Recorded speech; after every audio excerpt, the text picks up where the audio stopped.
Previously, we touched on common property scam in Nigeria and how you can avoid them. So today I will be giving you some red flags that you need to watch out for before you can be scammed on any property transaction. And I'll start by giving you this illustration. If you are driving a car in traffic and you get to a traffic light and you see the red light, it's a signal that you should stop. There's a danger ahead of you. You need to wait until you get the green light. Likewise, in many property transactions, there are always red flags that people don't pay attention to. They only get to know after the deed has been done, they have been scammed. So let me quickly give you a rundown of some of these red flags, and this will be part one of this discussion. Number one is that whenever you see that the seller is in a hurry to take money, you need to be very watchful and very careful in such situation.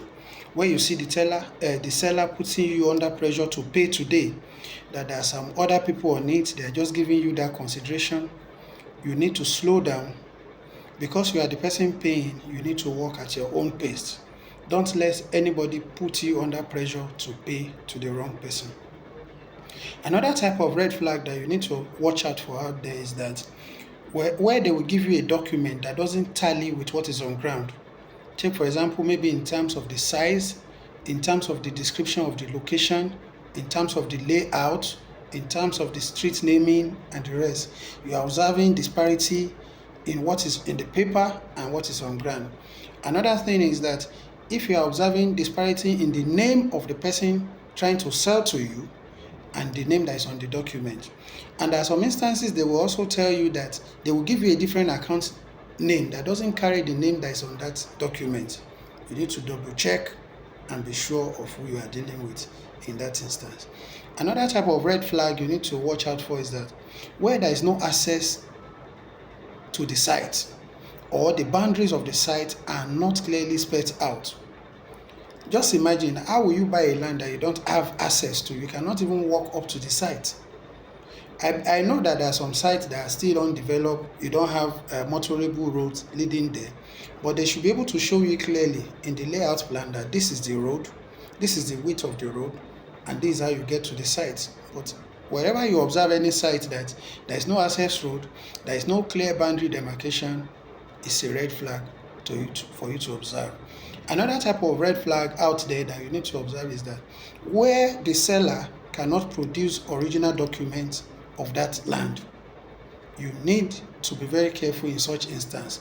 In such situation, you see them telling you that the original copy is with their lawyer or the original copy is with their estate surveyor and valuer, and they cannot give you direct connection to that lawyer or to that valuer. You need to slow down, you need to be watchful.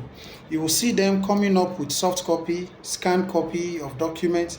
Some of them will even tell you that the original document is missing. And the government has laid down procedure. If your original document is missing on any registered land, there are procedures that the government has laid down for you to get what is called a certified true copy.